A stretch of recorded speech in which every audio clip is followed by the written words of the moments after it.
getting into power. It's not from the people that could think outside the box and could see a problem that was... What's happening, good people of YouTube? So I wasn't going to do this video. I had no intentions of doing this video. But after watching a couple of others, I'm flawed. And I have to add my 2 cents.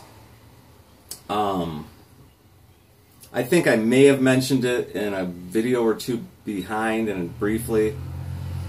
But as you guys know, about a week or two, maybe 2 weeks at best, Scott Grove released a video saying he was, you know, explaining what he was doing with his YouTube channel, and that, you know, he wasn't going to be doing any more reviews and whatnot. It was just going to be using it as a platform to for his lessons and whatnot, which is basically what it was before that anyway. I mean, Scott never, as far as I know, he didn't make any money from YouTube. I'm almost absolutely positive he never monetized a single video. He used YouTube as a platform to sell his guitar lessons on his internet site.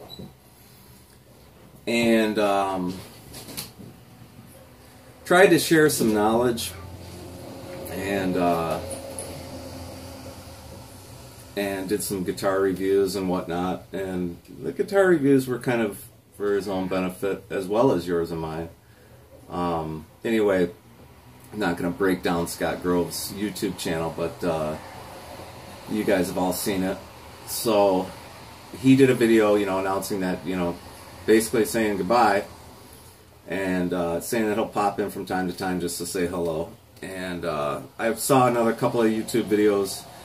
A couple of people did videos about him leaving and whatnot. And like I say, I think I mentioned it maybe briefly in a video or two back. And what I said back then, and I still stand by, I don't think he's leaving YouTube for any particular reason, other than it's just time for him to, with shit that's going on in his life and whatnot, it's time for him to, you know, move forward. And I think Scott grasped something I'm going to talk about in a few minutes. I think he grasped the fact that he didn't need YouTube anymore, you know what I mean? And I'm going to talk a little bit more about that in a few minutes. So I hadn't seen this video that Will Gelvin did apparently on the 16th, and it says update in Scott Grove, and he goes on for about a half hour or so talking about YouTube and Scott Grove. But I think he really did a nice job of explaining the kind of shit that goes on, you know, with these guys that have channels with, you know, Will had, when his other channel was taken down, I think he had 90,000 subscribers plus, and Scott had, you know, over 100,000. But for a couple years before that, they both had, you know, somewhere around 50,000 subscribers. I'm talking about bigger channels, you know, 30,000 subscribers and up. You know, when it gets that big, it's hard to manage. I suppose. I mean, I can't even, with all the shit that's going on in my life, and I've got 300 subscribers or whatever it is, I can't fucking manage all that. That's why, that's one of the reasons that I don't, you know, go through and you know, I read every single comment, but I don't necessarily reply to every single comment, because I don't have that kind of fucking time, you know. And I suppose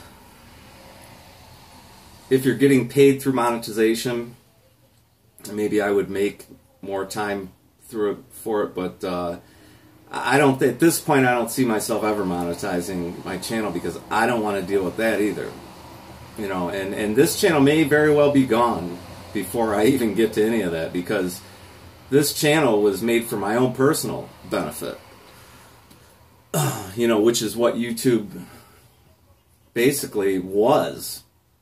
You know, I started this channel just as a means of kind of documenting bullshit that was going on in my life, so that anybody who cared could go back and watch it if they wanted to, you know. And I'm talking about people that I know in real life, my family, you know, people that I know in real life. If I happen to kick the bucket, you know, they can go and check out, you know, what the fuck I was talking about on April 24th, 2018. So, you know, there's a good... YouTube doesn't need that on there, or Google. I mean, I keep saying YouTube, but understand that every time I say YouTube, I'm really saying Google. I mean, you understand that anyway. But so Will went through and he talked a lot about different things, about being cut from an old cloth, and that really hit home with me. Will's, I think, 2 years older than me, and Scott's a couple, 3, 4, 5 years older than me. But in the time that we grew up, I think there was a lot more... Well, for one, you didn't have the internet, okay? So I didn't fucking get on a camera in the morning and talk into a fucking camera about stupid shit, you know? When I was a kid, you know, when I was, whatever, 10 years old or whatever, at this time in the morning, 8:30 in the morning, I was gone, man. I got on my bike, I was taking off somewhere, you know, with my friends, and we were gone. We were out doing shit, you know, playing in the woods, fucking playing down by the fucking river, you know, whatever. We were gone, you know. We weren't sitting home. I mean, just fuck video games. We had Atari, and that was a big deal, and our parents kicked us the fuck off Atari because they saw it was... You know, it was like, all right, you get fucking 30 minutes. That's it. You know, tonight. You know, after you come home, you can have 30 minutes with the Atari. You know. Because they saw it was not a good thing for us to be sitting in the house staring at the fucking TV screen.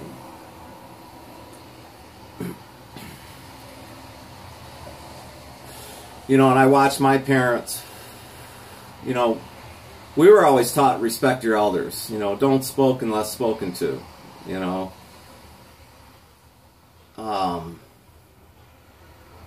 You helped your neighbors. You know, if your neighbor had a problem, you know, you made it your problem too, and you tried to help in any way you could. You know. And I still see some of that in my mom's old neighborhood. You know, my dad died. Some of the neighbors brought food and stuff over. People do what they can do to try to help somebody in distress. You know what I mean? And we live in a society now where it's just like, fuck them. You know, other people look out their window and go, what the hell's going on there? Why are they carrying that over there? What are they doing? And everybody stays in their fucking little room and with their fucking camera and their computer, and they don't fucking talk to anybody. You know, I said several years ago, I said, you know, in the future, pretty soon people aren't even going to fuck face to face. And that's already come true. Because they got the fleshlight out now, which I heard on the radio, it's got an app that you can watch in the computer, put the fleshlight on you, and, you know, pick your girl or whatever. And so, yeah, that's the future, you know. And I've been saying this for a long time, that kids in the future, and it's right now, kids nowadays and in the future are going to have such fucking social anxiety and social problems. And it's arrived. That time has arrived. Will said in his video about how you've got 11 and 13-year-olds talking to a 60-year-old man like they know more about life than, you know, and more about politics and more about everything. And that's the world we live in, you know. You know, and then he went on and here's the thing. In talking about, you know, family values and helping your neighbor and whatnot, I think there's another thing that guys cut from an old cloth do, is that we try to understand somebody else's point of view to try to help them. You know what I mean? To try to figure out, why does this person think this way, and what can I do to make them see the light, you know? Because you don't want to, you know, in our day anyway, you didn't want somebody to be miserable. You wanted them to be happy.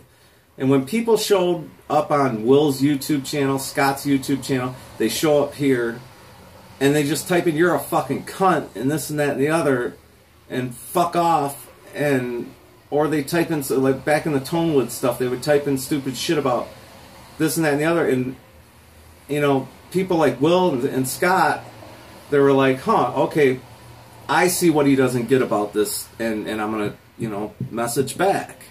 And then they message back something, you know, polite that says, "Okay, well, here's what you're not understanding." And then they get some message about, you know, "Fuck you, who are you to tell me what I'm not understanding, you dumb motherfucker." You know what I mean? It's just, and then they're sitting back and they're going, "Okay, what the fuck is up with this person?" It's called giving a fuck, okay?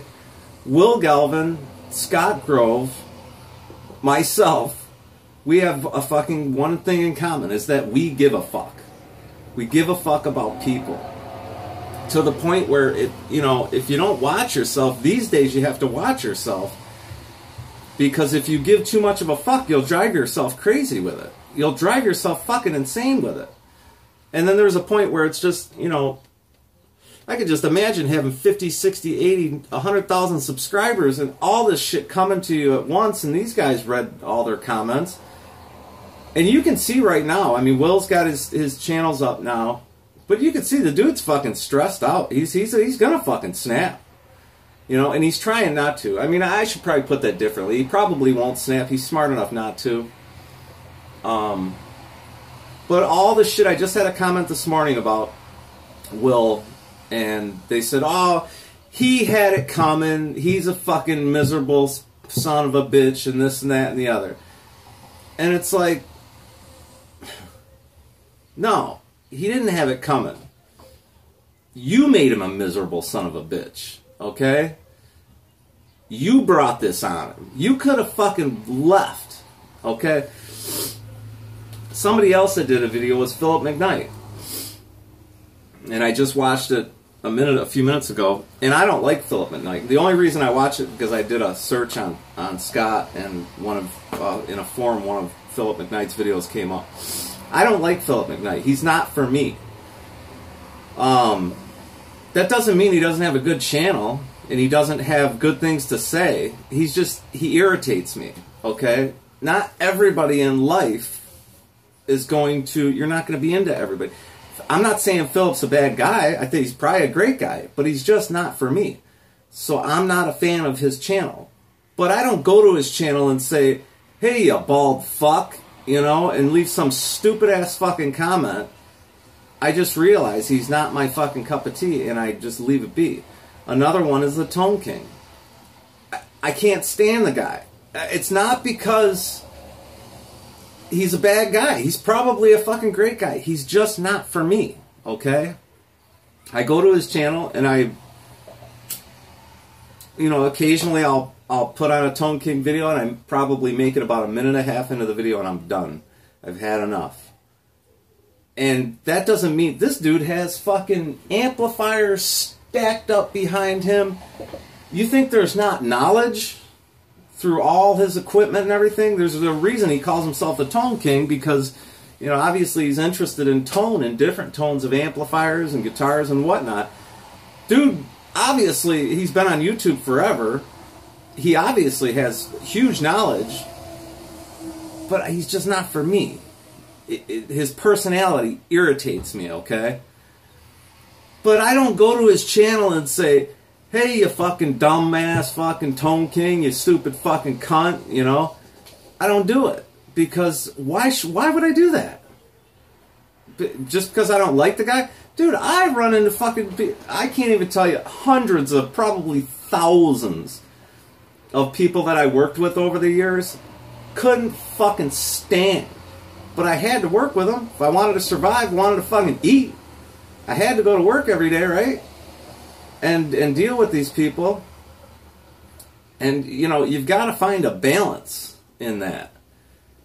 And the shit that's going on nowadays, you know, with you know, again, and I don't want to sound like an old man, but I guess I am an old man, but the shit that's going on nowadays with these millennials and whatnot is they don't know how to fucking talk to anybody face to face. Like Will said, none of these guys that say these things to him on his channel would say that shit to him in real life, because he kicked the shit out of them, and they know it. You know what I mean? I mean, you've got a generation, or maybe several generations, and when I say generations, I'm talking about, 10-year increments, 1960s, 1970s, 1980s, 1990s, 2000s, 2010s, we're in now. But you've got these generations of people that are a bunch of fucking pussies, I mean, they probably don't even know how to act. I mean, I see these high school kids and stuff like that, and everybody's just on their fucking phone, and they're probably talking to the person that's sitting right next to them, texting them, because they don't know how to fucking talk to people in real life. They don't know how to solve disagreements and whatnot in real life. The only way they know how to do it is through a fucking keyboard, where they can't get their fucking ass kicked. You know what I mean? So, what I wanted to get to was about what I was talking about earlier, and said I would get to, is that, okay, Scott Grove doesn't need YouTube anymore. Now, we all, and I don't know about, the newer generation, but we all reached a point in life where we didn't need our parents anymore, okay, to take care of us. We had reached a point in life where we had found an amount of success that we could take care of ourselves. And that's, pride comes along with that. And, it's something, it's the natural order of things. And, with a site like YouTube and Google, about 10 years ago, when Google and YouTube were just starting to build up their sites, I mean, it was just a few years ago, maybe 5 or 6 years ago, that you saw Bing, the search engine Bing, they gave their last death rattle, and you haven't heard from them since. They became an AOL. They became a MySpace. And right now Google is on top. And Google doesn't need you anymore. YouTube doesn't need you anymore. I follow, I'm not a huge fan of Philip McKnight, but I have followed some of his more recent videos talking about, the new changes in YouTube. There was a time when YouTube really needed content providers, to the point where they were willing to let anyone monetize their channel, and if you could break $100, they'd cut you a check. You know what I mean? They don't need you anymore. They've grown to a point where they don't need content providers, no matter how large. They don't need Philip McKnight anymore. You know what I mean? And they're almost to a point where they don't even want to deal with that shit anymore. And that's a huge part of the reason that they've made these new changes. They don't want to deal with cutting you a check for $100. They don't want to deal with cutting you a check for $1,000 or $2,000 or $3,000. They want to deal with, they're on another level. They don't need you anymore, okay? And that's just the way it is. That's just how it goes, man. YouTube and Google, they're off to the next thing. YouTube's been pushing their television service now, and this is all Google, but, it's no doubt in my mind, within the next 5 years, maybe 10, you're going to see Google make a play to either go into direct competition with, or more likely buy out Comcast. And if you're not from the United States, Comcast is the largest cable TV provider in the United States. They basically own the whole thing. They own all the fucking channels. They own everything. And that's where Google is, You're talking about companies here, Apple, Google, Comcast. These companies have more liquid cash than the American government itself. I mean, these are fucking heavy fucking hitters that can change the fucking world to their benefit anytime they want. Do you really think they want to deal with you and your fucking 100,000 subscriber fucking bullshit channel? To them, to you it's a big deal. To me, to just have fucking 300 subscribers is a big deal. But they don't need us anymore. They don't need They don't need content. They can pick and choose who they want to fucking do business with now. They don't need you or me or anybody else. You know, they're going to keep with what you're probably going to see in the near future is you'll probably see this channel won't exist. Unfortunately, channels like Will Gelvin's probably will not exist. What you're going to see, unless he conforms to their way of doing things, which I don't know if he could or not. It's up to him. But I think what you'll probably see is a bunch of YouTube's internet platform will probably be just a bunch of multi-channel networks. You know what I mean? And like I've been saying for a couple years now, man, now's the time for somebody else. If people really want to keep this thing alive, then now's the time to do it. But you're probably too late, because we'll be on to the next greatest thing before too long. Social media will be a thing of the past. All social media, YouTube included, will be a thing of the past that people will fucking laugh at 20 years from now. They're, oh man. Just like people laugh at MySpace, they laugh at AOL, they laugh at MS and Bing, whatever the fuck that search engine was. They're going to laugh at this shit. Okay? And that's just the way it is, man. It's the natural order of things. But, you know, to see a guy like Scott leave YouTube, that sucks. Man, there was some good fucking content up there. Damn. And a guy like Will, he's trying to make a comeback, and hopefully he will. But, you know, Will needs to be thinking on the next level of what he's going to do if he really wants to waste his time. Because I have a feeling that channels like his are not going to exist, you know, for too much longer. Maybe a couple years at best. Because YouTube's pushing their TV service, their television service. I'd be willing to bet in the next 5 years they make a play to, like I said, either go into direct competition with, more than likely make a purchase for Comcast, or maybe even sooner you see them make a purchase for WOW, which is another large cable TV provider here in the United States. There's two of them. WOW's quite a bit smaller than Comcast, but I believe that's the direction they're heading. You know what I mean? So. But yeah, again, Will's channel, his old channel, god damn, man, there was some fucking good content on there. And this is free, you know? And he's a guitar builder. He's trying to sell guitars. You know, with Scott, he had all this fucking phenomenal content, and he was just trying to sell lessons, you know, on his website. And in the meantime, he spent his time fucking trying to educate people. I've told Will for a long time that, dude, your problem is you're missing your fucking calling, bro. Your calling is to be, you're a teacher, bro. Sorry about your luck, but that's what you are. You're a teacher. That dude fucking can teach people. Dude, he taught me how to fucking, I don't take my guitars to the shop. There's very few things I would take my guitar to the shop for. As a direct result of Will Gelvin's channel, and as a direct result of Scott Grove's channel, I work on all my own instruments. I do a fantastic job at repairing. Things that I would take it in and have somebody do would be like a refret or something like that. That I wanted to make sure was, you know, was right. But maintenance and shit like that, and minor repairs, fuck that.